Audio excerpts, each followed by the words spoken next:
Chapter 1.3, use midpoint and distance formulas. The midpoint of a segment is the point that divides the segment into two congruent segments. Let's take a look. So right here it says M is the midpoint of line segment AB. Okay, here's A, here's B, and here's the midpoint. One way we know that M is the midpoint, even if it weren't written, is that the segments that are surrounding point M are marked congruent.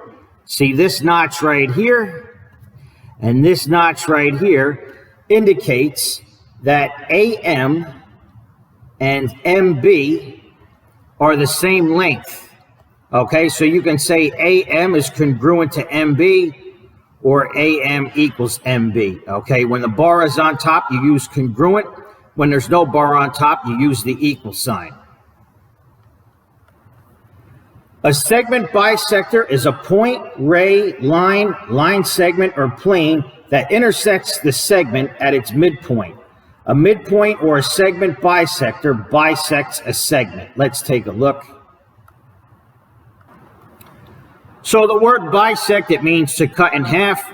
Okay, and we can see from the diagram here, this line, which is line CD, is a segment bisector of segment AB. So once again, here's A, here's B, and this line is a segment bisector.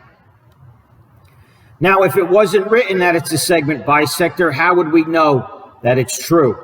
Well, once again, you can see these notches right here indicating which line segments are congruent or equal length. So we see that AM is the same length as MB. Okay, and we can tell that from the notches right here. So AM is congruent to MB or AM equals MB. And just like they said in the write-up, the segment bisector doesn't have to be a line. Okay, it could be a segment, it could be a ray, it could be a plane. But the main thing is that it intersects the segment at its midpoint right here. And just like in the last example, we said the midpoint was M. Example 1 in the skateboard design, VW bisects XY at point T. Let's take a look. All right, here's line segment VW. And here's line segment XY. It says it bisects line segment XY at point T. All right, so this right here is cutting this line segment in half. Also, if it weren't in the write-up, we can see right here the notches, okay, to indicate that XT and TY are congruent. So for now, I am just going to write XT equals TY. Okay, it also says XT is 39.9 centimeters, and we want to find XY. Let's take a look. All right, they want us to find XY, so I'm just going to write XY right here with a question mark, because that's what we're looking for. But it said that XT is 39.9 centimeters. So if we go from X to T, that is 39.9 centimeters. Okay, I'm just going to write 39.9 for now. And since this is congruent to this, I can mark this also as 39.9 centimeters.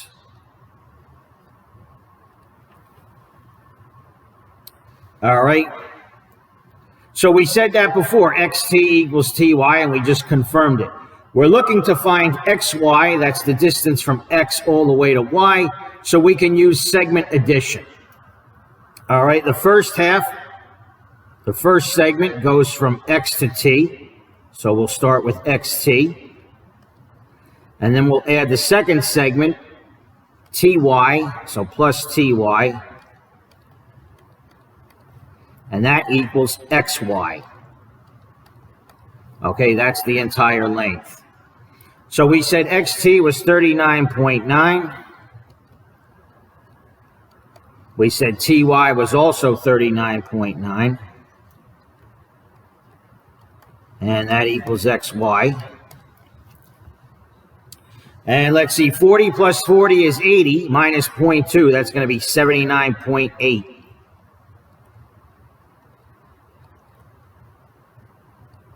All right, the units were in centimeters, so that's centimeters. And that equals XY.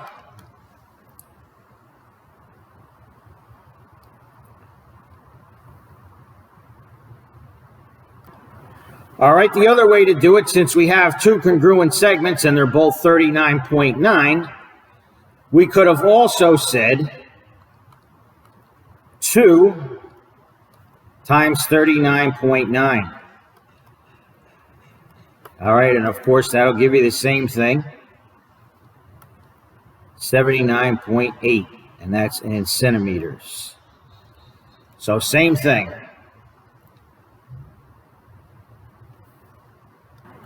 Example 2, point M is the midpoint of VW. Find the length of VM. Let's take a look. All right, they said point M is the midpoint. So I'll just write midpoint here.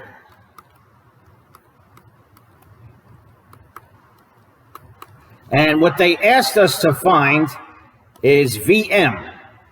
So on the top here, I'll just write VM with a question mark, since I know that's what we're looking to find.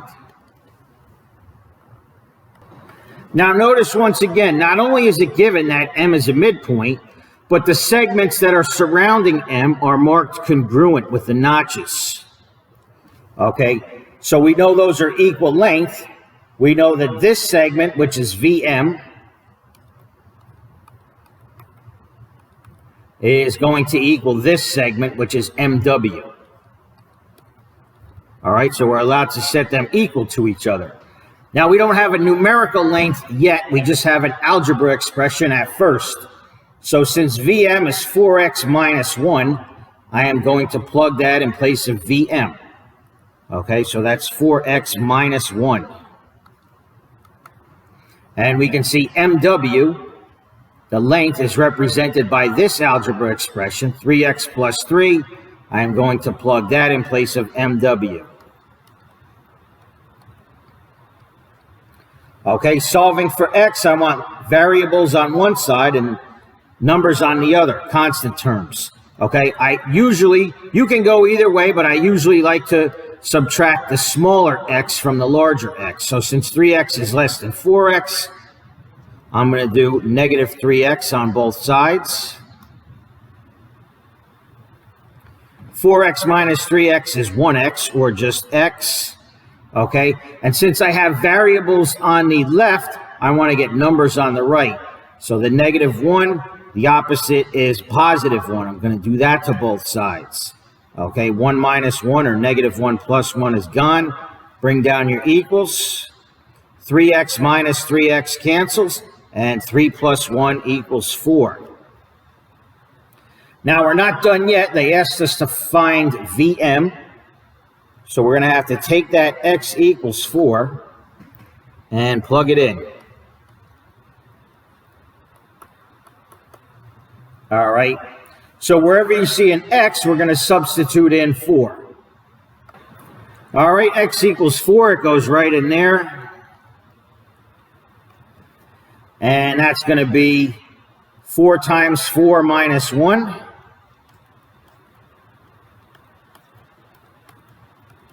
16. 4 times 4 is 16. Minus 1 is 15. Now, since this is the same as this, I know that this is also 15. So you don't have to do it twice. But if you want to double check, you can certainly do that and take the x equals 4 and plug it in right there. Okay, so that's going to be 3 times 4 plus 3.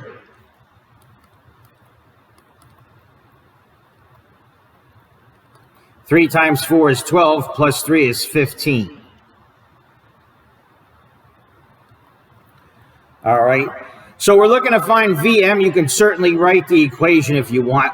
We can tell already it's going to be 15 plus 15, but just to complete the equation here, I'm sorry, that's it. I was looking to find VW, but they asked us to find the length of VM. So that's it.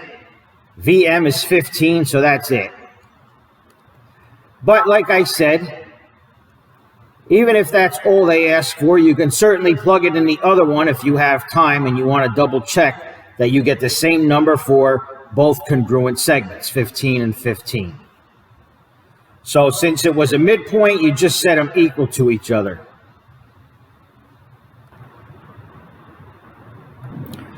Okay, guided practice and exercises 1 and 2. Identify the segment bisector of PQ, then find PQ.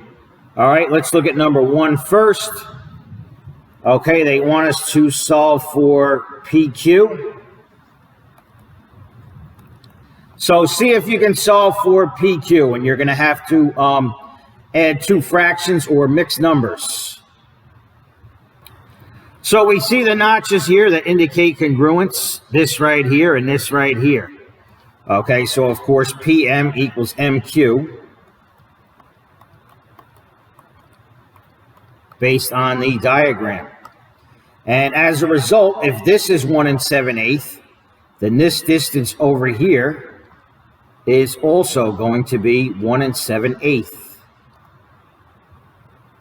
Same distance. All right, and we are looking to find PQ, the length of PQ. So let's see, PQ is going to equal this segment, which is PM, plus this segment, which is MQ,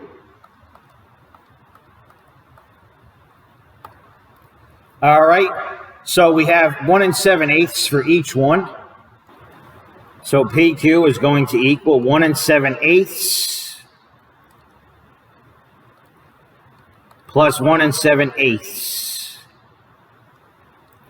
Okay, some of you may be able to add these 2 numbers like so, but really we need an improper fraction. So what you do is 1 times 8 plus 7. 1 times 8 is 8, plus 7 is 15. And you keep the denominator, 15 over 8. And of course, this one is the same thing, so that's also going to be 15 over 8. Okay, we have a common denominator of 8, so we can do 15 plus 15, which is just 30. And the denominator is still 8. All right, they didn't say what form they wanted in, but I think it's best to reduce the fraction at least. So these are both even numbers. 30 divided by 2 is 15, and 8 divided by 2 is 4. So we cannot reduce that any further. The only other thing you could do is, because these are mixed fractions, if you want to convert this back to a mixed fraction, since we have 15 divided by 4, you would just do 4 into 15. Okay, can't use 4 because that would give us 16. So if we did a 3 here, 3 times 4 is 12. And 15 minus 12 is 3. That's your remainder. There's nothing left to bring down. So it's 3 divided by 4, or 3 3/4. Okay, so really 15 fourths equals 3 3/4. Now they asked us to identify the segment bisector. All right, and the segment bisector is the line, ray, or segment that intersects the segment at its midpoint.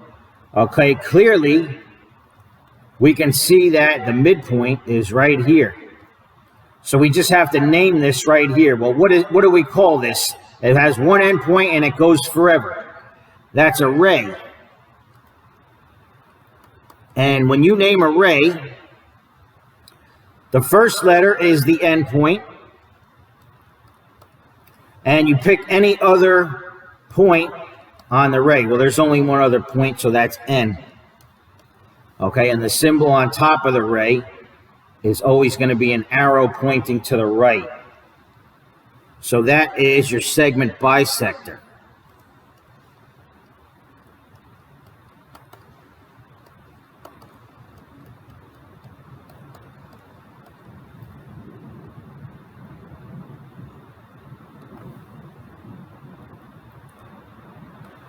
Okay, please pause and try guided practice number 2.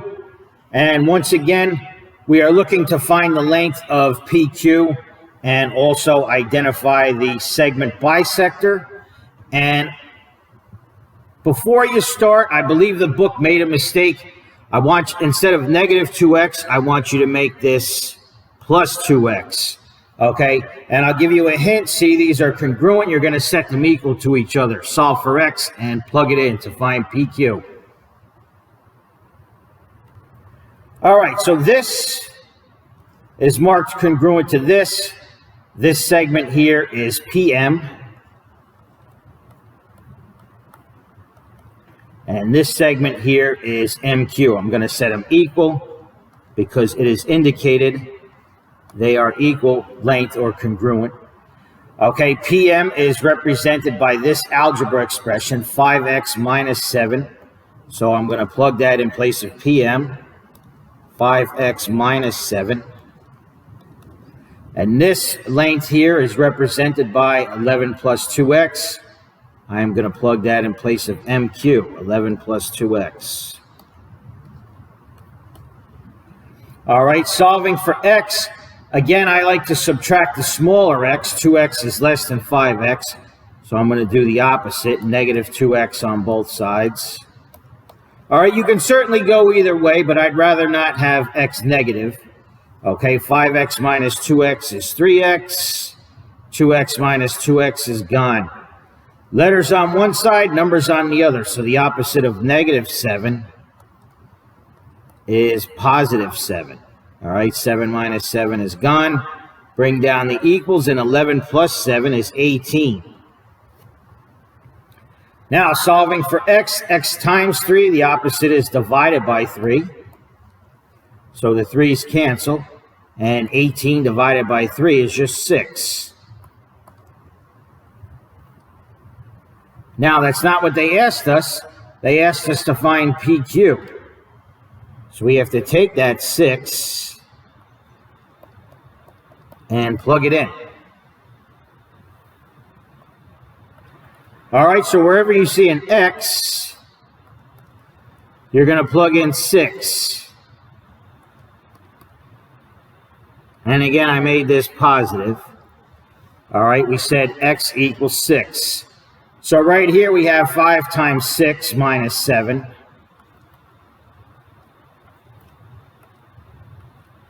And 35 times 6 is 30, minus 7, that's 23. And we could stop there and just make this one 23, but I would like to double check. 11 plus 2 times 6. That's going to be 11 plus 12, which is also 23. So obviously it's just 23 plus 23. All right, I'll write out the equation just for completeness. Okay, but the equation would be PM plus MQ equals PQ. All right, PM plus MQ equals PQ. Okay, we can see PM is 23 and MQ is 23. And that equals PQ. 23 plus 23 is, of course, 46. Final answer.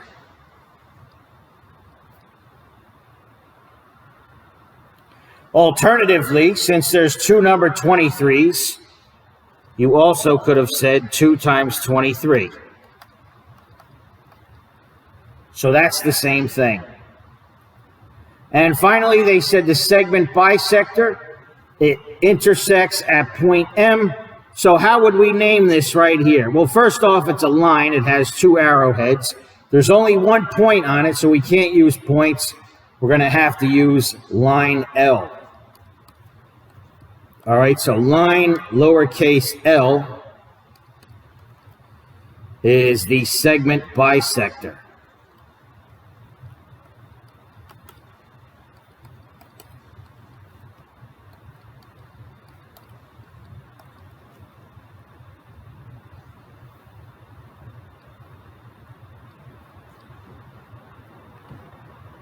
All right, so that's it. All right, the midpoint formula. The coordinates of the midpoint of a segment are the averages of the x-coordinates and of the y-coordinates of the endpoints. Let's take a look.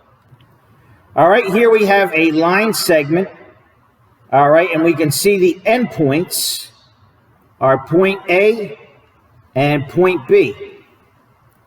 All right, and the coordinates for point A are x1, comma, y1.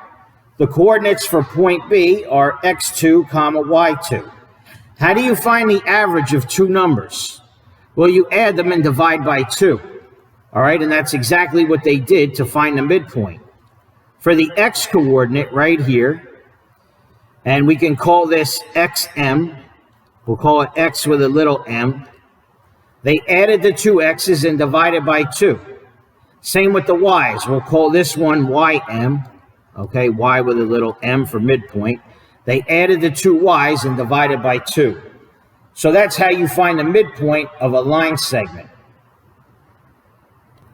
So if you want to write the formula in your notebook, I would write it as xm, comma, ym, and use parentheses because that's a point. Those are coordinates of a point. Xm, ym equals the sum of the x's over 2, comma, the sum of the y's over 2. This one right here is the average x, and this one right here is the average y, okay? It just abbreviated average, AVG. All right, example 3, the endpoints of RS, that's line segment RS, point R, 1, -3, and point S, 4, 2. Find the coordinates of the midpoint M. Okay, they gave us a diagram. We'll look at that later. We really don't need a diagram anyhow. We're just looking for the coordinates of the midpoint M. Okay, so we said the formula for the midpoint, the x-coordinate of the midpoint and the y-coordinate of the midpoint is just going to be the average x, which is the sum x1 plus x2 divided by 2, comma, and the average y. You add the two y's and divide by 2. Remember, to find the average of two numbers, you just add them and divide by 2. Okay, now when you have a coordinate, the first number is the x-coordinate and the second number is the y-coordinate. So I'll call this point 1, x1 and y1, and I'll call this point 2, x2 and y2. Okay, and now we're in business. x1 plus x2 is going to be 1 plus 4 divided by 2.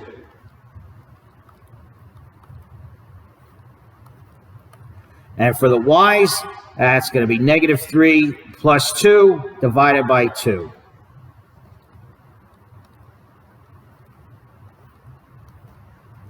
All right. And again, these are still x, y coordinates. 1 plus 4 is 5, and that's divided by 2. -3 plus 2 is -1, and that's divided by 2. So really, that's your answer. All right, if you have to graph it, it might be easier to convert it to a decimal. So 5 divided by 2 is 2.5, and -1/2 is actually -0.5. Okay, that's if you had to graph it. But these right here are the coordinates of the midpoint. This is x, m, and ym.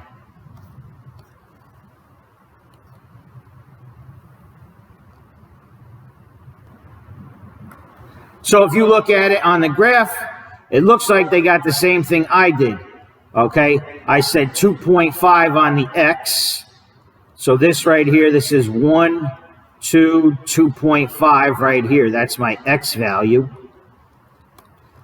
And I said negative 1/2 or negative 0.5 on the Y. So this right here, this is 0, this is negative 1. So this right here is negative 0.5. All right, they just wanted to show you on the graph that this point is right in the middle of point R and point S. They didn't ask us to graph it, so all we had to do is the numerical calculation. Okay, but just so you can see what it looks like, they gave us the graph. Example 3, here we're finding the endpoint. Okay, the midpoint of JK is point M, 2, 1. One endpoint is J, 1, 4. Find the coordinates of endpoint K. So you don't have to graph, but the point here, instead of finding the midpoint, we're finding the endpoint, okay? We're given one endpoint, and we're given the midpoint. And now in this case, we are looking to find the XY coordinates of the other endpoint. So we are kind of working backwards, all right? But we're still going to apply the formula. We don't really need the graph. So let's label the points. They said the midpoint is point M, 2, 1. Since this point here, point M is the midpoint, the first number, I'm going to call that XM. And the second number, I'm going to call that YM. Okay, because that's the midpoint, XM, YM. So one endpoint is 1, 4. I'm going to call that X1 and Y1. And the other endpoint is K. I'm going to call that X2 and Y2. Okay, that's basically what we're looking for. So again, we're still applying the same formula. All right, we said XM, YM equals the average X. So you add them and divide by 2, and the average Y. So you add those and divide by 2. Now, we're going to have to separate this into two separate equations. We're going to have XM equals this and YM equals this. All right, so I'm going to draw a line here. And on this side is going to be the average X. And this side is going to be the average Y.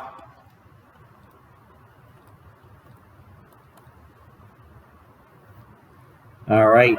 So I didn't mean to make you write it twice, but just so you can see where I'm coming from here, XM is going to be this right here. So XM equals the average X. X1 plus X2 over 2. And the average Y, that's going to be YM equals Y1 plus Y2 over 2. Okay? So whenever they ask for the endpoint, you're going to need two separate equations here. And now we can plug in. All right, for XM, that's this point right here. That's 2. So in place of XM, that's 2.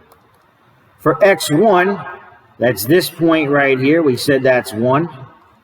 And for X2, we don't know X2, so we just leave it as plus X2. And divide by 2. Okay, solving for X2, this whole thing is divided by 2. What's the opposite of dividing by 2? Well, that's going to be times 2 or multiplied by 2. So I'm going to take this whole fraction and multiply it by 2. You have to do the same thing to both sides. So I'm going to take the 2 on the other side and multiply that by 2 as well. 2 times 2 is 4. Bring down the equals, and 2 divided by 2 cancels. So we're just left with 1 plus X2. And finally, solving for x2, the opposite of positive 1 is negative 1. I'm going to do that to both sides. All right. And now we're in business. 4 minus 1 is 3. Bring down the equals. 1 minus 1 cancels. Bring down your x2.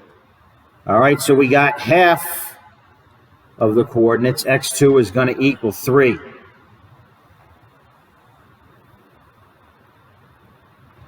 All right, please do the same thing for the y coordinates. For ym, you're plugging in 1.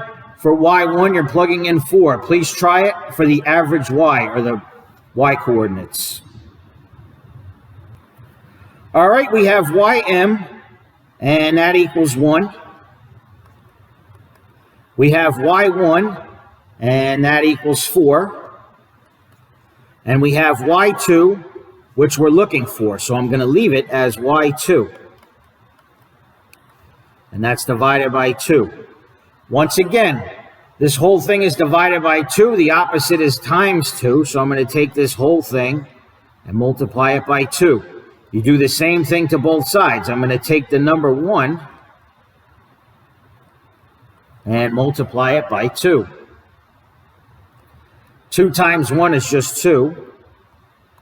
And 2 divided by 2 cancels, just like last time. We're left with 4 plus y2. All right, the opposite of positive 4 is negative 4. You do that to both sides. 2 minus 4 is negative 2. 4 minus 4 is gone, and you bring down your y2. That's it. All right. So x2, y2 is going to be 3, negative 2. And that is your final answer.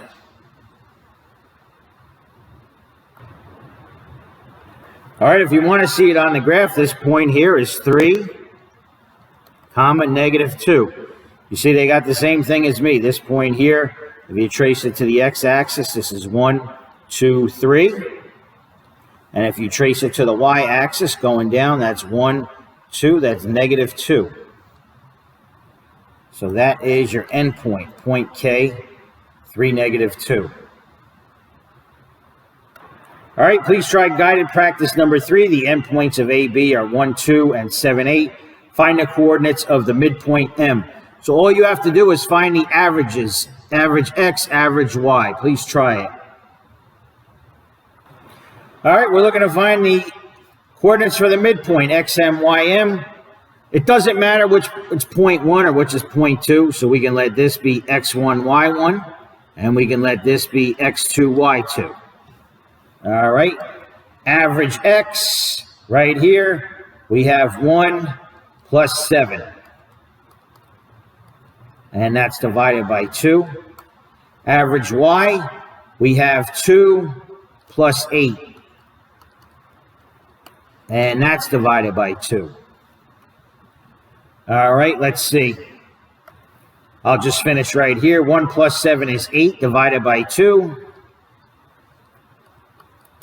And 2 plus 8 is 10 divided by 2. 8 divided by 2 is 4. 10 divided by 2 is 5. And that is the coordinates for the midpoint M. So I'll just put the M in front. When you put the capital letter in front, that means, in front of the coordinates, that means those are the coordinates for that point. So there's your midpoint right there. Okay, please pause and try number 4. In this case, we're finding the coordinates of the endpoint. So I wrote out the formula again in 2 separate equations. Remember, for the midpoint, we label those coordinates xm and ym. And the endpoint, you can label that x1, y1. And the point that you want to find, the other endpoint, is going to be x2, y2. So please try it. All right, we're given point xm. The midpoint, the x-coordinate for the midpoint is -1, so that goes there for xm. x1 is right here. We said that was 4. And x2 we don't know. We divide the whole thing by 2. All right. The opposite of dividing by 2 is times 2. We're going to do that to both sides. All right. 2 times negative 1. 2 times negative 1 is negative 2. And over here, 2 divided by 2 cancels, and we're left with 4 plus x2. Okay, solving for x2, the opposite of plus 4 is minus 4. Negative 2 minus 4 is negative 6. Bring down the equals, 4 minus 4, and bring down your x2. That's it, negative 6.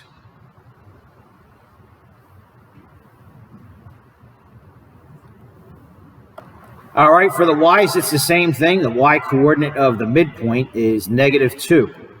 So that goes in place of ym. And y1, that is positive 4. That goes in place of y1. y2 is what we're looking for. And that whole thing is divided by 2. Once again, the opposite of dividing by 2 is times 2. I'm going to take this whole thing, multiply it by 2. Take the other side of the equal sign, multiply that by 2. 2 times negative 2 is negative 4. Equals 2 divided by 2 cancels, and we're left with 4 plus y2. Solving for y2, the opposite of positive 4 is negative 4. You apply that to both sides. Negative 4 minus 4 is negative 8. Bring down the equals. 4 minus 4 cancels. Bring down your y2, and that is your y coordinate. So the end point, the letter was point V, right? So you write point V, parentheses, and the x is negative 6, and the y is negative 8, close parentheses. And that is your final answer. Let me clean up this mess here, just so you can see it better. All right, it's negative 6, comma, negative 8, point V. All right, so the distance formula. This is the distance between 2 points. It's going to be d, lowercase d for distance, equals the square root of parentheses x2 minus x1 squared plus y2 minus y1 squared. All right. Now, if you remember from Algebra 1, when they said use the Greek letter, that triangle delta x, that means change in x. And when they use delta y, that means change in y. So if it helps you remember the distance formula, you can look at it as the square root of the change in x, or delta x squared, plus the change in y, or delta y squared. Okay? You're subtracting the x's, square it. Subtract the y's, square it. Add them up and take the square root at the end. Example 4. What is the approximate length of RS with endpoints 2, 3, and 4, negative 1? Okay, so we just wrote the formula a minute ago. So let's write it again. The distance is going to be the square root of x2 minus x1 squared plus y2 minus y1 squared. All right, so we're looking for the length of RS. And when you write RS without the bar on top, that's the distance from R to S. So in place of D, I'm going to write RS because that's basically what we're solving. And that's going to be the square root. And It doesn't really matter which is 1 or 2. I'll show you why later. But I'll make point R, I'll make that x1 and y1. And I'll make point S x2 and y2. All right. So if we did x2 minus x1, that's going to be 4 minus 2. Close parentheses and square it. Now if we did y2 minus y1, y2 is -1 and y1 is 3. So it's -1 minus 3. Close parentheses and square it. Okay. All right, let's see. So we have our square root. Do the stuff in parentheses first. 4 minus 2 is 2. And that's still squared. Plus -1 minus 3 is -4. And that's still squared. 2 times 2 is 4. -4 times -4 is 16. And 4 plus 16 is 20. Now finally, we have to take the square root at the end because we're left with the square root of 20. So don't forget that important step at the end, square root of 20. All right, so some calculators work different. On this one, I think you do the square root at the end. Let me see. Oh, no, you do the square root first of 20. Okay, and you can close the parentheses if you want, but you don't have to. It's one number, and you hit equals. Okay, in order to round off to 1 decimal, you look at the second decimal. If it is 5 or more, you round it up. So since we have a 7 here, this 4.4 is going to become 4.5. All right, so square root of 20, rounded off, is 4.5. Okay, these squiggly lines means we round it off. So that's why you don't use equals, because it's not the same. We round it off, but it's 4.5. And that is the length of RS, the distance from R to S. All right, it was multiple choice. So going along here, answer C, 4.5 units. That's what we got. Notice they said approximate because we rounded off. Okay, guided practice 5. In example 4, does it matter which ordered pair you choose to substitute for x1, y1, and which you choose for x2, y2? Explain. Okay, the answer is no, it doesn't matter. Okay, and I'll show you why. If you do x2 minus x1 squared, let's say x2 was 5 and x1 was 3.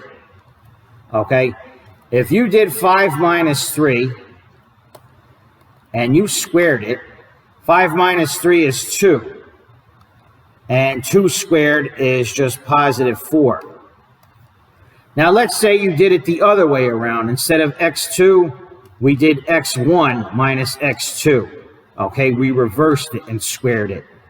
And again, we're using 5 for x2, and we're using 3 for x1. All right, so we have 3 minus 5, and that's squared. 3 minus 5 is -2, and that's squared. -2 times -2 is 4. So notice you get the same answer either way. And that's because once you square it, it becomes positive. If you reverse these numbers, you'll just get the negative of the same answer. But once you square it, it becomes positive. So does it matter which order? No, it does not. You can do x2 minus x1 or x1 minus x2. All right, last one. Find the length of AB if the endpoints are -3, 2, and 1, -4. It's multiple choice, so round to the nearest tenth, please. Okay, once again, our formula for distance. Square root. You subtract the x's. And really, we just said the order doesn't matter. and square it, and you subtract the y's and square it. And you're doing the square root. So in place of D, since we're looking for the length of AB, we're going to write AB without the bar on top. Subtract the x's, so I'm going to do -3 minus 1 and square it. Plus, I'm going to do 2 minus -4 and square it. Okay, watch your signs. It's y1 minus y2 minus y1, 2 minus -4. And we know that two negatives make it positive. -3 minus 1 is -4, and that's squared. 2 plus 4 is 6, and that's squared. All right, let's see. -4 times -4 is 16. And 6 times 6 is 36. And 16 plus 36 is 52. Okay, don't forget to maintain the square root all the way until the end. The square root is the last step. And now I'm going to go to my calculator. All right, square root of 52. You look at the second decimal. If it's less than 5, you round it down. So since it's a 1, I'm going to keep it as 7.2, round it down. So this here is approximately 7.2.